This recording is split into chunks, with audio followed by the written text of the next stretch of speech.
Check out this view. It's actually crazy.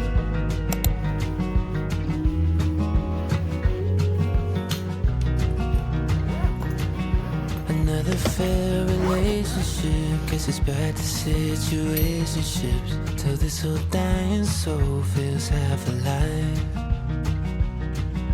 I've looked for opportunity from East LA to Tennessee, and I hope it comes by 2025. There's a four-way stop on a one-way road, and that 210 view never felt like home. If this is truly meant for me, why the hell am I still out here waiting? Currently back in Toronto for another work trip. I'm only here actually for one night, and then tomorrow we're all gonna drive up to Huntsville, Muskoka, Ontario. Most of the trip will be held there. I'm actually only in Ontario for 2 full days, Wednesday and Thursday, and then I'm flying home Friday. So I'm actually not here for very long, but the last time I went to Toronto on a work trip, I also filmed it, and it was fun to be able to capture my first solo trip. This is now my second solo trip. We do have a company event at 6 p.m., which is 1.5 hours from now. So I think I'm going to go for a bit of a walk. My main priority is getting something to eat and then getting back to the hotel in time to get ready for the event that we're going to later. As for reading plans for this trip, I did have 2 books that I really wanted to read on this trip and finish. However, a book that I was reading prior to my trip bled into this trip, so I had to finish that on the plane instead of starting my new book that I wanted to read, which was Wild Dark Shore by Charlotte McConaghy or something like that. I can't remember her last name. So I did finish that on the plane, and then the 2 books I wanted to actually read for this trip was The Names by Florence Knapp. I have that on my Kindle, and then I also brought Piranesi by Susanna Clarke. I brought the physical copy of the book. Anyways, enough talking. I'm going to get lunch.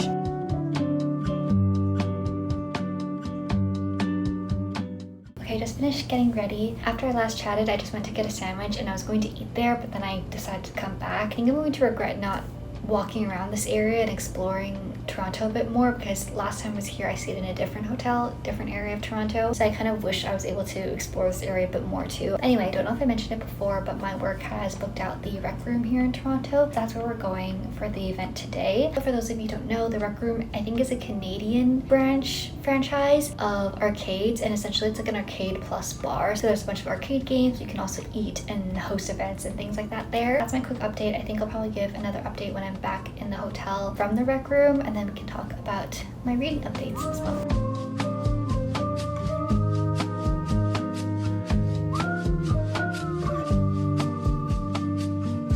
Okay, I just got back from the event. We ended up staying later than I had wanted to / anticipated, but I had a lot more fun than I anticipated. I'm not a huge arcade person. I don't really care that much to go to arcades, but it is fun to go to them when you have the chance to. I still have my wristband from it, and I was gonna cut this up and put it in my junk journal. However, I still have credits here, so I'm thinking I need to keep this intact. And then they also gave this paper wristband for the Rec Room as well. I don't really know what this one is for, but I was able to keep it intact, and I'm gonna put both of these in my junk journal. But anyway, that's my first and only day in Toronto. It hasn't been a full day, but it's a couple of hours. Now, to give an update on what I've been reading, like I mentioned earlier, I finished Wild Dark Shore on the plane today, and I still don't really know what my thoughts are on the book, or what my rating is. What happened was I finished the book on the flight, and I closed it, and I was like, that was an interesting book, and then I took a 15-minute nap before we landed, so cannot think of my thoughts fully at all. Wild Dark Shore is kind of a genre-bending book. I'd say it kind of goes between contemporary fiction and mystery, somewhere around there. I think some parts of it can also be considered like a mystery thriller, but overall I would say it falls into the contemporary fiction category. It is about this family that are the sole inhabitants of this remote island off the coast of Antarctica, and this island before, or is currently,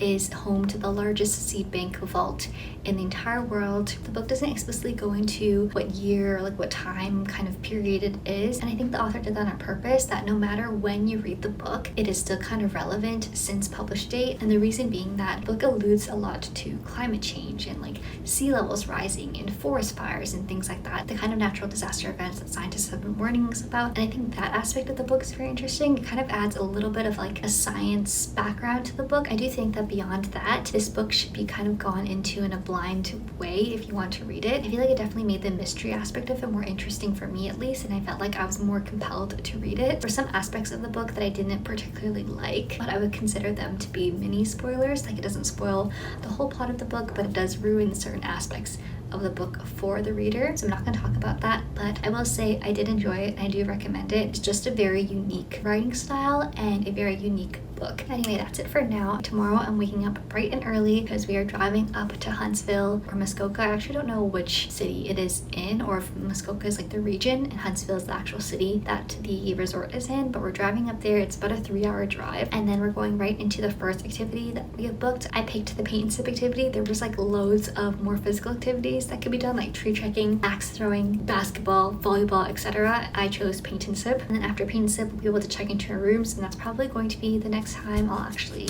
chat.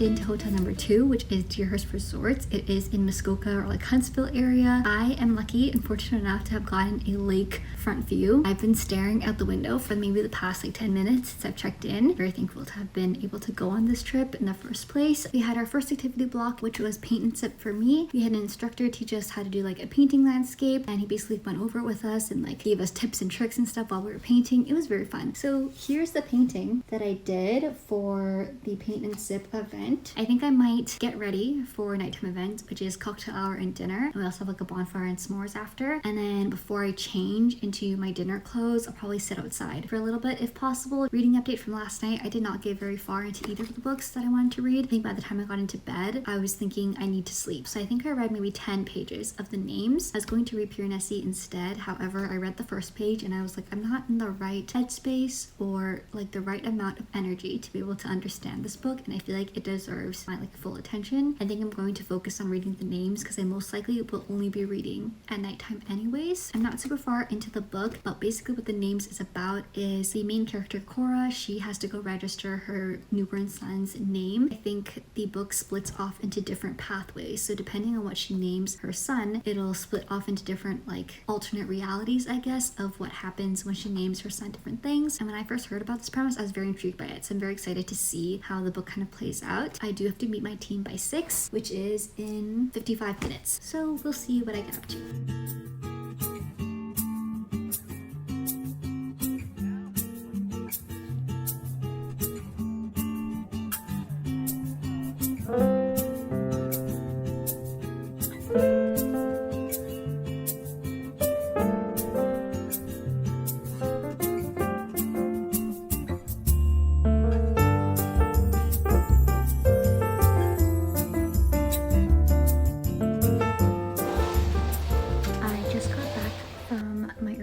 Hike. We met up at like 7:15. We started the hike around like 7:30. The hike was very short. Hiking wise, we were hiking only for 40 minutes up and down. The viewpoint was very nice. It was a very short, easy hike. And now I'm back in my hotel room for a little bit just to freshen up and things. Then I'm going to get breakfast, and then I have my next activity block, which is yoga. I'm pretty excited for that. I think it's going to be nice to be able to go to an actual yoga class. I usually only do yoga YouTube videos and stuff online. That's my little update, and I still have not done that much reading whatsoever, so we'll see how the rest of my reading goes.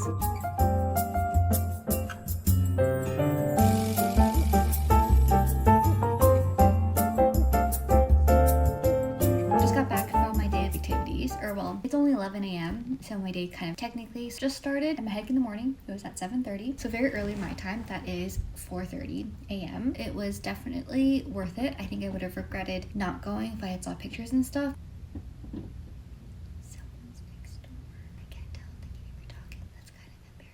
plans for the rest of the day. We have lunch in about an hour and a half. We have the scavenger hunt activity, and then after that activity we have a bit of downtime until dinner. Pretty much the day I'm going to try very, very hard to sleep early today, or like get back to my room early. Yesterday I got back at 11 p.m. and I had to wake up early, which was not the smartest idea. In the meantime, I have a bit of downtime right now, so I'm going to try to scope out a more private, secluded area of the lake because I kind of want to just sit and read. That's my plan. I'm gonna bring my coffee, my Kindle, and let's go read by the lake.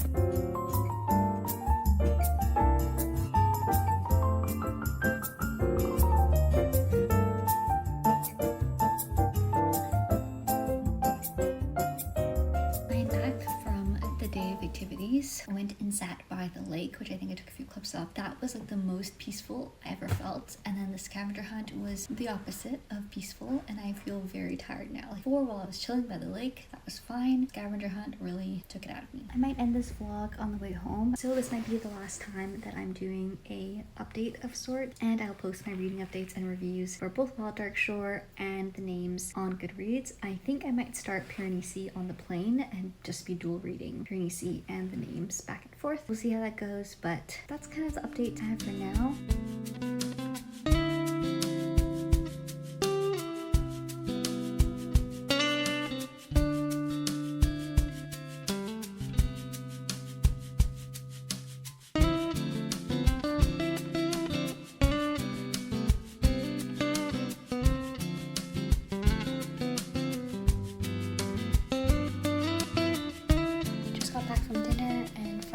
The last activities of the day. It was very fun. Food was very good. Now I am very tired. I think I'm gonna try to get up at 6:15 just to like get my morning routine done and make sure I have everything. Anyway, time to take off my makeup, shower, and then finish packing.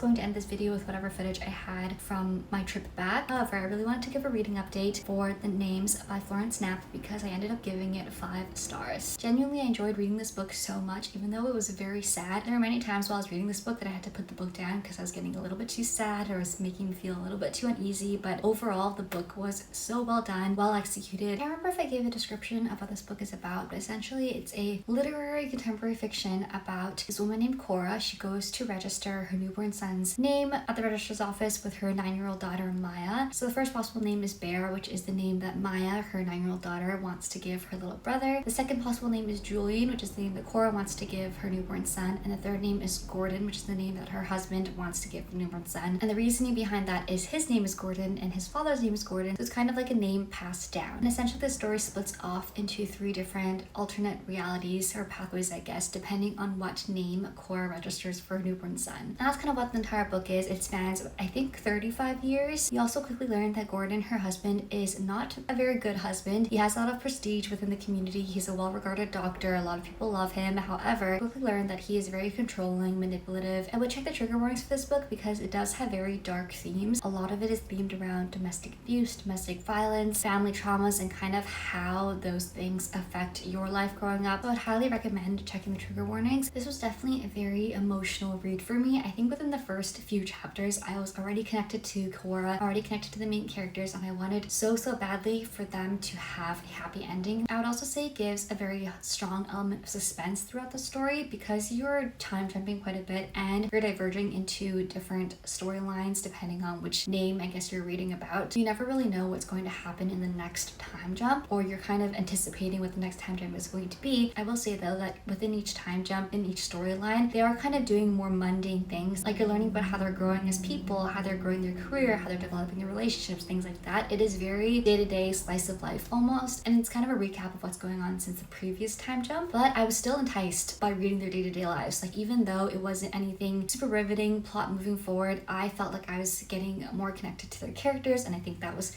the whole point of the book really. Also, even though there's very dark themes being talked about in the book, I felt like there was this underlying thread of hope throughout the entire story that made me strongly believe that they'd have a happy ending. Like I wasn't fully certain, but I felt like the author did a very good job of weaving in this hopefulness that they would have a happy ending no matter which storyline that we were in. This is definitely one of those books that I will take no criticisms on. I could not read a single bad review of this book because I just can't believe that this book could have a bad review. That pretty much sums up this video. Thank you so much for following along with me as I went on a little mini work trip to Toronto and Muskoka this week. If you want to keep up to date with what I'm reading outside of my YouTube videos, my Goodreads and Fable are always linked down below. Thank you so much for watching, and I hope to see you in the next one.